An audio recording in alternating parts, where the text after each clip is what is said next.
Malek, qu'as-tu à nous dire sur notre invité? Eh bien, on y va. Alors, Glad Amog Lemra. Déjà, je te remercie d'avoir un nom si simple. Oui, c'est exactement. Je te dis, on s'est appelé avec les collègues des gens qui font les bios des invités. On s'est dit, celui-là, on va pas le louper. Bon, tu es auteur, réalisateur et metteur en scène. Passionné d'écriture dès son jeune âge, il est happé par la magie du cinéma qui va lui permettre de donner une autre dimension à ses écrits. Il prend part, tenez-vous bien, en tant que figurant au tournage de La chute du faucon noir de Ridley Scott. Ah, c'était toi qui faisais le faucon.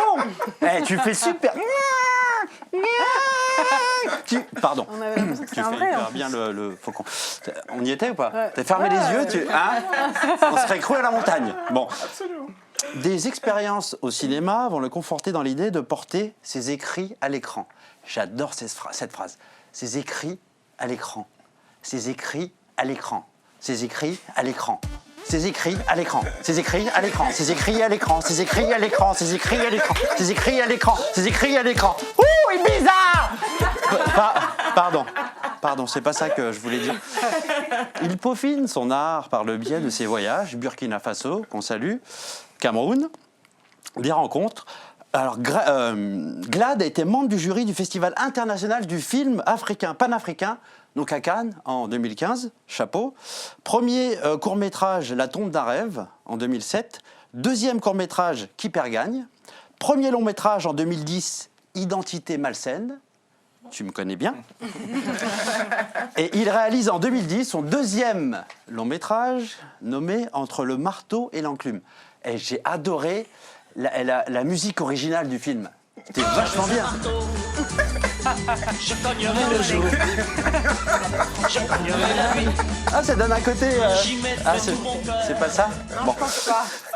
Alors, Amog et Rufin Moubou, amis et confrères, vous fondez une association dénommée Collectif Touzali, qui signifie « Nous existons », dont l'objectif vise à la mutualisation du travail des réalisateurs et des amateurs du 7e art au Congo. Et ça, c'est une très très bonne idée, blague à part. Voilà, Glad vit à Paris, si ça vous intéresse. Bienvenue, Glad. Merci. Bienvenue à toi, Glad Amog Lemra. Donc,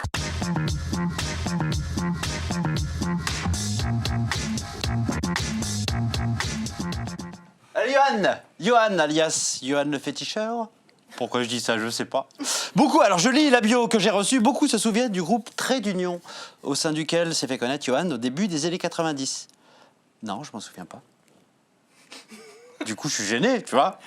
Avec ses harmonies vocales parfaites, et ça c'est vrai, le trio fait sensation en 2006 et collabore à l'un des plus grands succès, là je me rappelle du rappeur Booba, Au bout des rêves. Tout le monde s'en rappelle? Là, ça calme direct. Donc, Bibi, tu te la fermes. Une dizaine d'années plus tard, Johan, toujours si influencé par la black music et la musique caribéenne, en 2011 sort Sauvons, et ça aussi je me rappelle très bien, qui permet tout de suite à Johan de trouver sa place dans les charts. En 2011, moi aussi, j'ai retrouvé ma place dans les charters de Brice Hortefeux. Tout le monde s'en souvient, en 2011, les charters, yo. En 2012, la reprise de Câlin, du regretté Gilles Floreau, est si réussie que le chanteur est vite accueilli en star par le public entier. Alors, je traduis. Être accueilli en star par le public entier, ça veut dire pécho grave. Emmène-moi, baby, passe en toi en duo avec Kalash. Finissent de convaincre tout le monde sur les capacités vocales indéniables du chanteur et sur sa faculté à chanter l'amour comme personne. Alors l'amour pour une femme, mais aussi l'amour pour ses enfants. Et ça, je valide. En attendant la sortie de son premier album solo prévu début octobre, Johan présente un nouveau single écrit par Warren et composé par Wilson BBC. BBC, ok. Obligé de liker, qui a trouvé sa place durant l'été et se classe 4e au top 100 du classement. Je dis bravo. Le clip atteint 230 000 vues. Et c'est pas fini. Donc Johan, j'ai envie de te dire, bienvenue.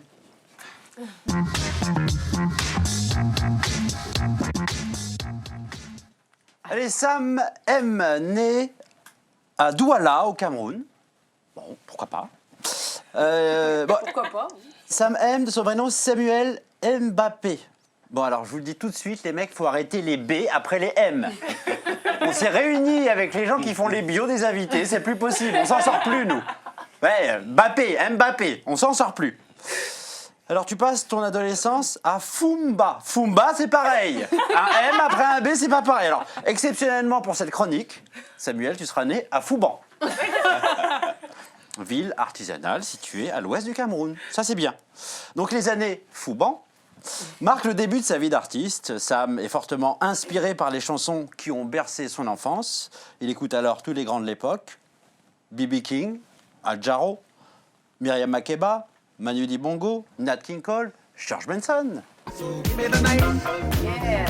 Et un mec qui écoute George Benson ne peut pas être une mauvaise personne, c'est sûr. Il crée le groupe Sakaré dans les années 90 et signe un premier album qui mêle retour aux sources et sonorités jazz. Quelques années plus tard, il quitte le Cameroun pour s'installer à Paris. Ah ouais, tu quittes le Cameroun pour t'installer à Paris. On peut savoir avec quel visa, s'il te plaît? Alors, monsieur, ensuite, s'inscrit au conservatoire de guitare jazz afin de peaufiner sa technique instrumentale et d'enrichir ses connaissances. Le sourire aux lèvres, je te cite, toujours attentif et observateur, c'est avec charme et poésie qu'il parle de ses influences musicales. Je le cite, « Tout me parle. Je tends l'oreille et l'univers murmure. » L'univers murmure, oui. Alors Sam M est auteur, compositeur, arrangeur, interprète. Bref, il n'a pas d'amis, j'ai envie de vous dire. Son nouvel album, Oa Na Mba, toujours avec ce fameux B après le M, Oa Na Mba, est le fruit de plusieurs années de réflexion. Genre, plusieurs années de réflexion. Avec ses 14 musiciens de talent, il explore l'univers de la world music, du jazz, de la folk, qu'il mélange à des rythmes et chants africains sawa. Samuel, j'ai envie de te dire, bienvenue. Bienvenue à